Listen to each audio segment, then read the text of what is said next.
오늘 아침에도 제가 충격적인 어제 며칠 전에 제보가 있어서 여러 군데 확인을 하고 언론에도 공유를 한 사항을 공유를 하겠습니다. 정보사 예하에 그 HID를 포함해서 공작 요원들 30여 명이 실제 성간이에 투입을 할 계획이 있었다. 성간이 직원 을 납치해서 감금하려고 했습니다. 무력은 어느 정도 사용을 해야 되느냐는 질문이 요원들 간에도 있었고, 그랬을 때 제압하고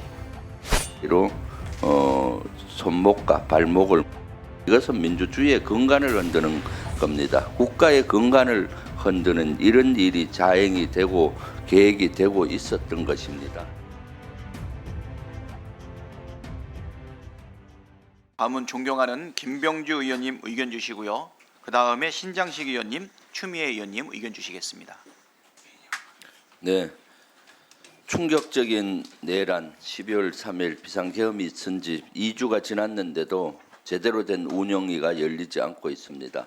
대통령실이 나오지 않았고 국민의힘이 나오지 않았습니다.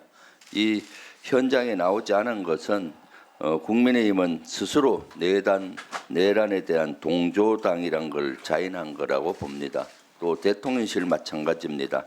이 내란에 아주 깊숙이 관여되어 있다라는 것을 스스로 방증한다고 봅니다. 뭐가 꿀려서 못 나오는 겁니까? 지금 다른 것도 아니라 내란입니다. 그렇기 때문에 여기에 대해서는 다시 한번 운영위를 정인채택부터 해서 다시 소집 요구를 강하게 합니다. 오늘 아침에도 제가 충격적인 어제 며칠 전에 제보가 있어서 여러 군데 확인을 하고 언론에도 공유를 한 사항을 공유를 하겠습니다. 실제 정보사 예하에 그 HID를 포함해서 공작 요원들 30여 명이 실제 성간이에 투입을 할 계획이 있었다까지가 국방위에서의 정보사령관의 증언이었습니다. 그런데 이것이 구체화된 제보가 있었습니다. 그 30명이 아니라 38명이었고요.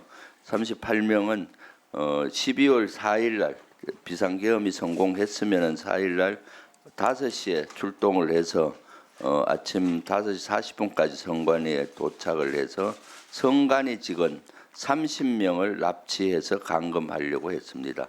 성관위 직원 과장을 포함해서 실무자 30명 명단을 받았고요.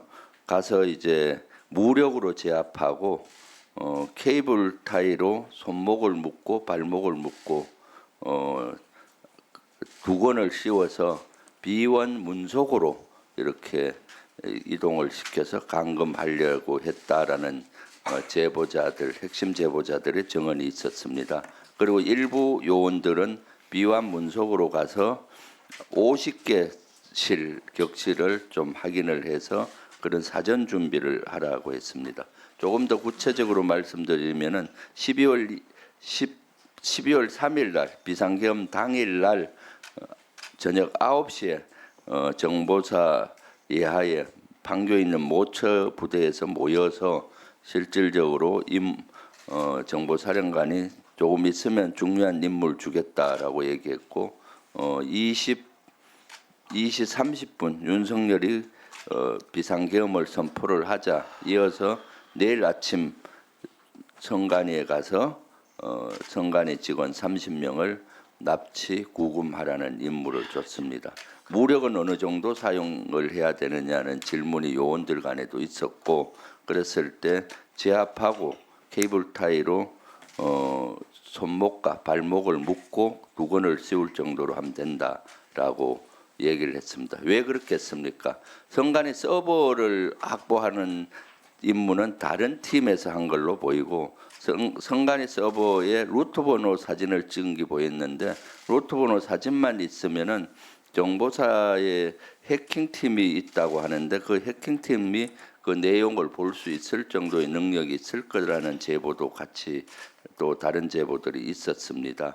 그래서 성간의 서버로 22대 선거라든가 그동안 선거가 부정선거다 하는 거고 30명의 성간의 직원을 납치를 해서 실제 여러 가지 증언을 조작을 획책하고 해서 22대 선거가 부정선거니까 민주당 전부 다 해체하고 뭐 이렇게 나오지 않았을까 하는 유추가 됩니다. 이것은 민주주의의 근간을 흔드는 겁니다. 국가의 근간을 흔드는 이런 일이 자행이 되고 계획이 되고 있었던 것입니다. 그런데도 불구하고 앞에 있는 국민의힘 또 대통령실은 나와서 이러한 증거를 이러한 것들을 밝히지 못하고 있습니다. 너무나 안타깝고 창피스럽습니다. 실제 이러한 것들은 명명백백히 밝혀내야 합니다. 우리 민주당이 여기에 앞장서서 밝히고 내란 계속 이어지는 내란 종식시키도록 하겠습니다.